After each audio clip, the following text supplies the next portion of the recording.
गोंदिया शहर के सूर्यटोला इलाके में रहने वाली आरती शेंडे, जय शेंडे और देवानंद मेश्राम 52 साल फरवरी 2023 को आरती का पति इनके घर आया और उसने ससुर व उसकी पत्नी आरती व 4 साल के बेटे एवं ससुर पर पेट्रोल डालकर उन्हें जिंदा जला दिया। और इसके मामले में पुलिस ने कुछ ही घंटों में आरोपी को गिरफ्तार कर लिया। किशोर शेंडे आरोपी को आज मौत की सजा सुनाई गई है।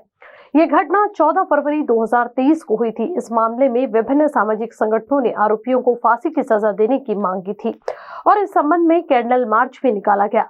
दरअसल ये मामला गोंदिया जिला सत्र न्यायालय में शुरू किया गया था। आखिरकार इस मामले में 9 मई 2024 को गोंदिया जिला सत्र न्यायालय ने आरोपी को मौत की सजा सुनाई है। गोंदिया जिला सत्र न्यायालय के मुख्य न्यायाधीश NB लवटे ने आरोपी को मौत की सजा सुनाई है। वकील विजय कोल्हे ने जानकारी दी कि इस फैसले को पुष्टि के लिए हाईकोर्ट भेजा जाएगा और वहां से सजा पर अमल किया जाएगा।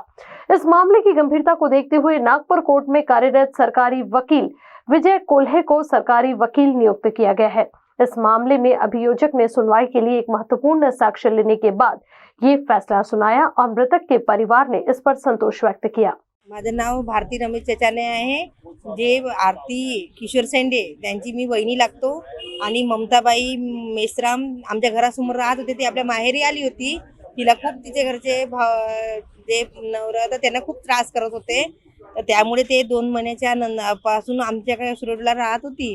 त्या दिवशी 14 तारखेला फेब्रुवारीला ते रात्री आले। रात्री 12 वाजता ना पेट्रोल टाकून त्यांनी आग लावली आणि त्यामुळे ते आरतीला मरण जाग्या आरती आणि ते तिचे वडील होते ते जाग्यावरच मरण पावले आणि आरती आणि तिचा मुलगा जय त्याला नागपूरला नेण्यात आले। काही एक दिवसाच्या नंतर तो मुलगा मरण पावला ना 8 दिवसाच्या नंतर ते आरती मरण पावली। पण त्यामुळे आम्हाला काही न्याय मिळाला नव्हता। आता 14 महिन्याच्या नंतर आम्हाला न्याय मिळाला आहे। त्याला फाशीची शिक्षा झाली आहे आणि त्याच्या आत्म्याला आरती आणि जय आणि देवाराम मेश्राम यांच्या आत्म्याला संतोष झाले आहे। पण आमचा एक अशी इच्छा आहे की जे न्याय मिळाला आम्हाला तो न्याय कायम राहिला पाहिजे आणि त्याला फाशीच झाली पाहिजे। आज प्रथम तदर्थ न्यायाधीश श्री लवटे साहेब यांनी आरोपी किशोर शेंडे याला कलम 302 अन्वये याच्यामधले जे मृतक होते आरती, त्याच्यानंतर जय आणि देवानंद मेश्राम या तिघांनाही जाळून ठार मारल्याप्रकरणी फाशीची शिक्षा सुनावलेली आहे। आणि या केसमध्ये ही रेअरेस्ट ऑफ रेअर केस का होती, यामध्ये या आरोपींनी त्यांना तिघांनाही ते स्वतःचे त्याचे जवळचे नातेवाईक होते, त्यांना जाळून त्यांनी मारून टाकलं।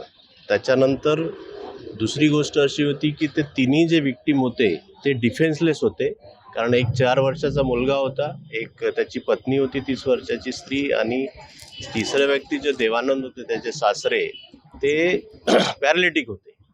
त्यामुळं ही दुर्मिळातली दुर्मिळ घटना होती, म्हणून न्यायालयाने सारासार विचार करून आज या केसमध्ये गोंदियाच्या जिल्हा निर्मिती झाल्यानंतर त्यांच्या इतिहासातली पहिली फाशीची शिक्षा आहे। सर आपलं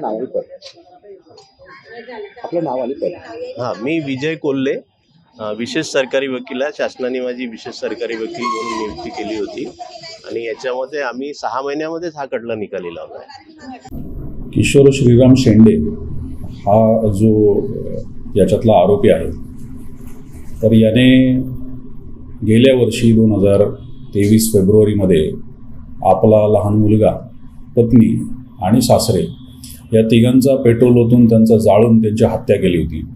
तिहेरी हत्याकांडाने पूर्ण शहर हादरलं होतं।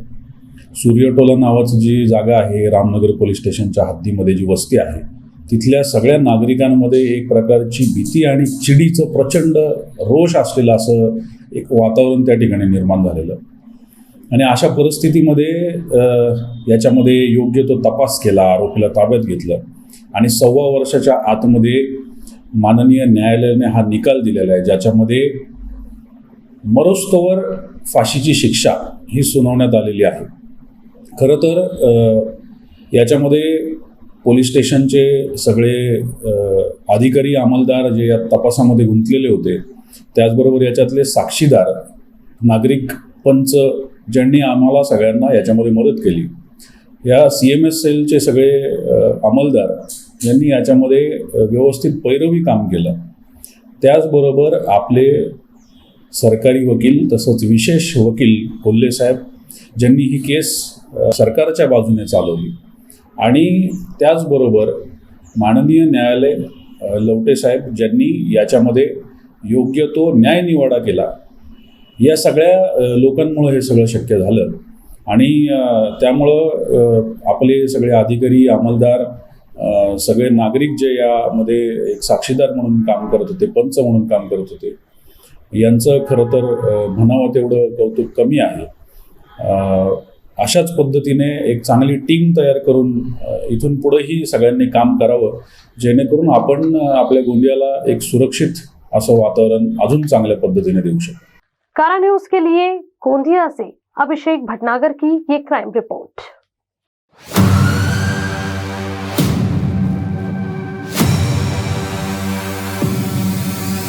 फॉर्चून एक दंत, आपके सपनों का घर. फॉर्चून इंफ्रा ग्रुप लेकर आए हैं आपके सपनों का घर. मौजा वेड़ाहारी में आउटर रिंग रोड से मात्र 300 मीटर की दूरी पर, 2.5 kilometre from Khapri metro station, 3 kilometre from international airport, 3 kilometre from Mihan, 500 metre की दूरी पर पोदार इंटरनेशनल स्कूल, 2 किलोमीटर की दूरी पर वर्धा रोड और Besa square. Special amenities, tree plantation, cement road, drainage line, sewerage line, water source, electrification, fencing to entire layout and many more facilities are available. 80% bank finance also available.